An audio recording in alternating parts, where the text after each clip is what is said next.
અત્યારે અમે સહી મોટા કાજળિયારા વંથલી તાલુકાનું મોટા કાજળિયારા પાસા બાપાના ઘરે.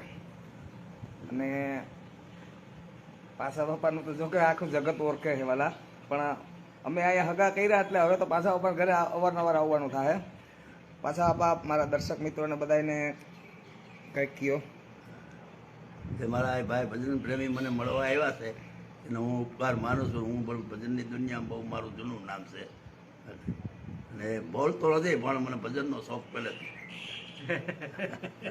ખરેખર ભજન પાસા બાપા નથી બોલતા, પણ કોઈ પણ કલાકારનો સ્ટેજ હોય કે વિદેશમાં પણ બાપા જઈએ એવા મોરારી બાપુ ભેગા વિદેશમાં પણ બાપુ અહીંયા પધાર્યા છે અને ઘરે મોરારી બાપુ પણ પધારી ગયા. પાસા બાપાના ઘરે મોરારી બાપુ 2-3 વખત પણ આવી ગયા. વિચાર કરી લ્યો કે